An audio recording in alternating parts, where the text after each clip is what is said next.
time at where the crowd, they were just so into it from the first part of this match, as I recall, all the way through to the finish. Like, no one was doing the stupid things we see of even sometimes today on that main roster, on that main show. This was so unique. As we see this video package again, like the last one, really, really well done. I remember liking this a lot, the way they did this. Sasha Banks at this point, man, how good was she here, Matt? Like, as the heel, she was almost like what Charlotte Flair is today on that main roster.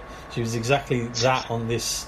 The attitude was with it. She carried herself extremely confidently, or people would say arrogantly, but that confidence, since she's been on the main roster as a babyface, bloody awful, Matt. I mean, it's just not her at all. She is so much better. Just her kind of natural instincts as a heel. I cannot believe that the WWE cannot see that. But, I guess we're going to be talking about that a lot. These kind of things a lot during this match, Matt. Yeah, we can have the time to talk about it, and I've got to agree with you. It's not her natural instinct.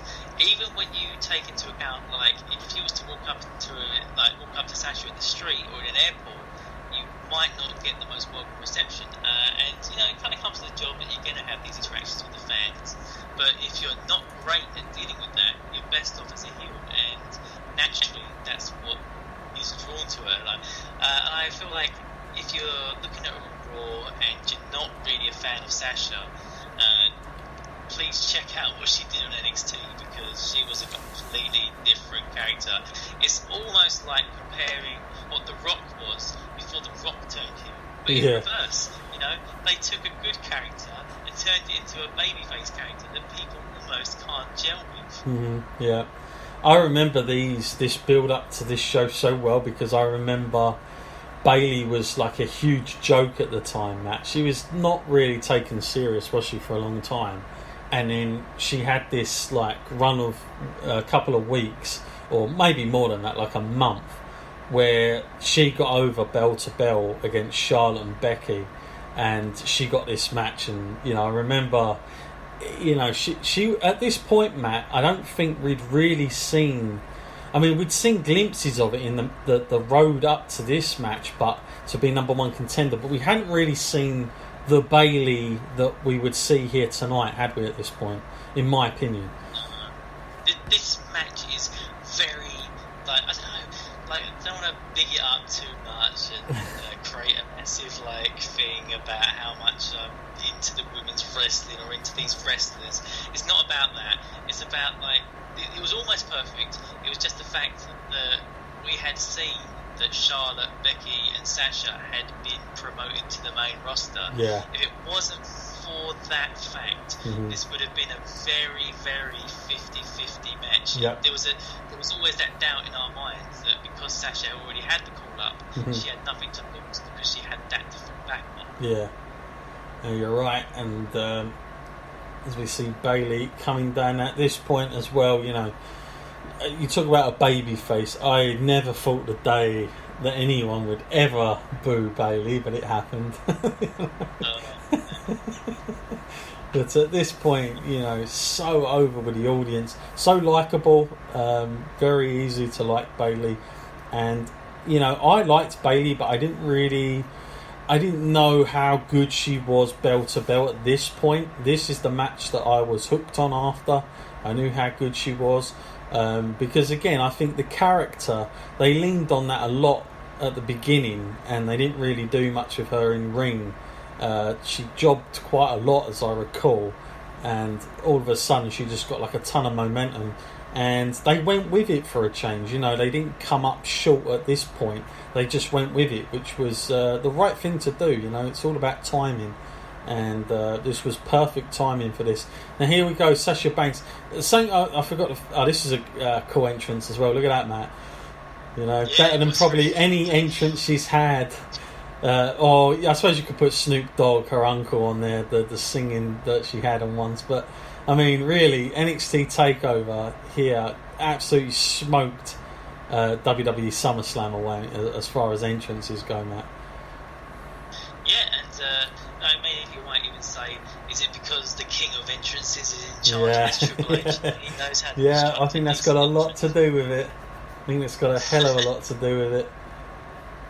Yeah, but she was rocking this style, and there was something about her that people, you could gravitate towards this sort of confidence, arrogance type thing. She was setting a style, a sort of a trend, carrying herself extremely well. That's one of the most important things. If you're gonna display this, you better be able to back it up in the ring. But you've got to be a bit like Charlotte is today. You've got to be able to carry it.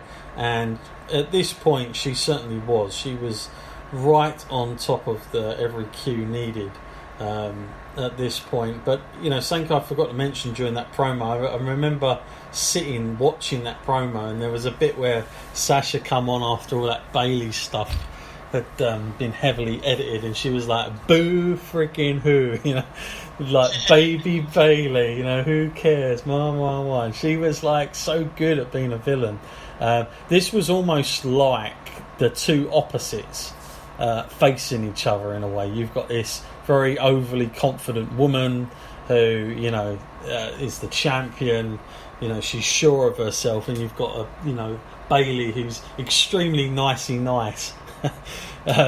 And we don't know if she can back it up in the ring, but we know she's got the heart, and this is what the match was about. But and I loved as well the fact that the way they did this, even with the ring announcer kind of, I think this was one of the first times they did this for the women, where they had the belt kind of mean something like the guys, where they introduce it in the ring for each person. Just gives a little bit more importance to it. I'm just looking at NXT Women's Championship right now. I'm thinking, wow, it's not what I remembered. It's a bit ugly. Yeah, it is a bit, isn't it? It's a bit small as well. I don't know if that was, but yeah.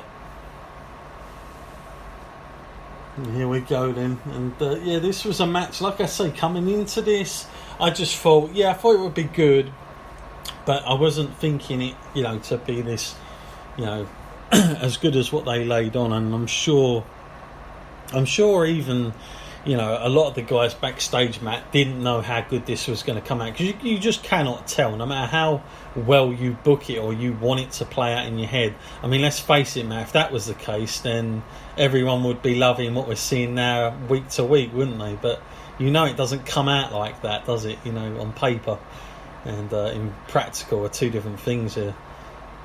I mean, when you're breaking it down and stuff, and you're looking at it and you're thinking, they do a great job of telling the story, but we're talking about two real best friends in real life who have ironed out a match designed for what they feel is the wrestling that they grew up on and the stuff that they thought would excite the fans. And when you're that spot on, it's undeniable, and to get the recognition from that is well deserved. And no doubt that when Triple H saw that, he definitely realised he'd made the right decision in putting these guys on with these girls so late on in the night. But like I said earlier, when I said the pacing was almost perfect, 90% perfect, in hindsight, if Triple H had known, or if anyone had known what would happen beyond this match, this would have been the main event.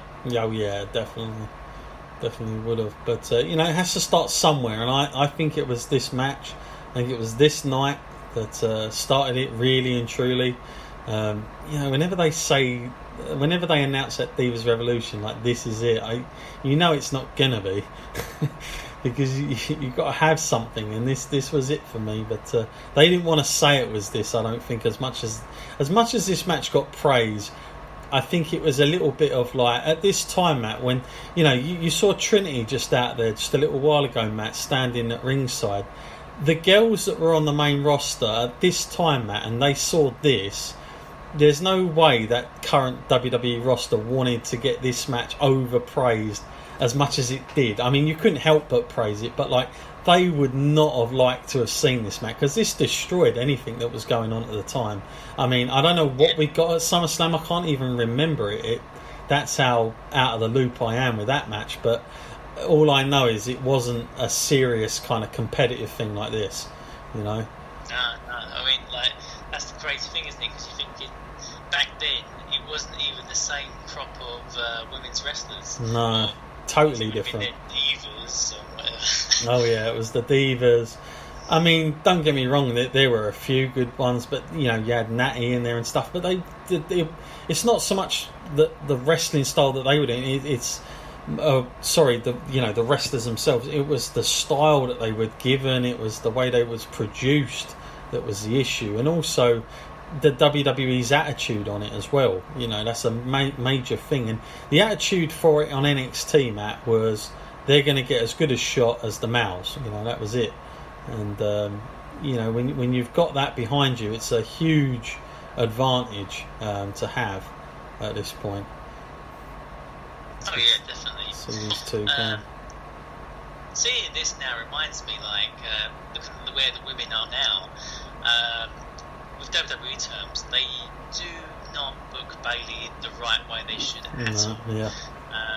I think she's incredibly undervalued in many ways. That if you're looking at a women's wrestler, where in WWE, if you didn't want to make them unhappy, you didn't want to make them leave, one of them in the top categories would be Bayley. I mean, I know a lot of people would think Charlotte would be dangerous if she left, but Bayley, wherever she went, would have a huge following of fans, and she would be liked everywhere that she went. It would be bad for business to let Bayley go.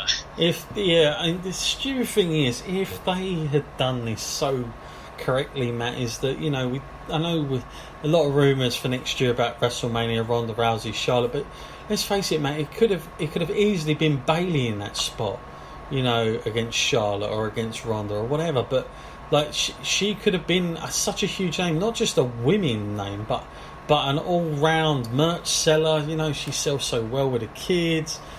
She's likeable. I just don't get how they've managed to mess it all up, Matt. I mean, but she, you know, they made her lose so many times now. They don't protect her. And Sasha Banks, you know, I never really saw her as a face. I saw her as, you know, getting over a little bit, but don't change her attitude. And what did they do? They changed her attitude. And she could have been, at this point, you know, she would have been such a great arch nemesis of Bayley properly, not this stupid crap that we see now. I'm talking about proper, and would have always been in the background somewhere, like as that one person that's always going to get under Bayley's skin. But I'm going to think go back to another thing that we mentioned earlier. If Bayley and Sasha are not the first ever women's tag team champions, you know, I'm going to lose it. This is for nothing. It's got to be built towards something. Please tell me it's built towards something. You know what? Knowing the WWE, I won't count that. I won't count that in just yet. I really wouldn't. The way they are, I could see them doing something stupid, like the night they're supposed to win it, they break up. Oh. They turn on each other. You know, that's the sort of way it goes, isn't it? Unbelievable. With these two, but that's far.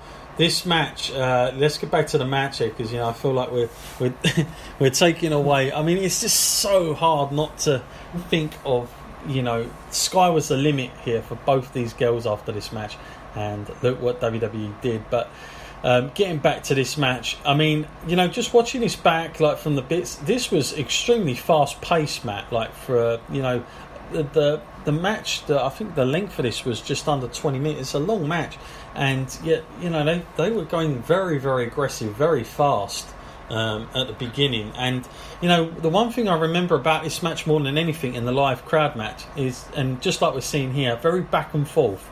You know, extremely back and forth, and it was almost like the Roadrunner cartoon, where Bayley's almost there, but just coming up every time, just that little bit short, and Sasha's always going to be able to catch her, and that's how I remember the match. She's got this move twice now, yeah. And then we just saw that aggression where she pummeled her in the face, and then up the ante by putting her on the top rope. It's things like this that make it stand out, like more aggressive, more ruthless. You know, it's just going to go more vicious at her. And I think we was getting this step by step all the way through the match. Yeah, we were. Yeah. Even the pinfall cover there, kicking the feet, you know, desperately trying to get more leverage with showing like that this actually means something.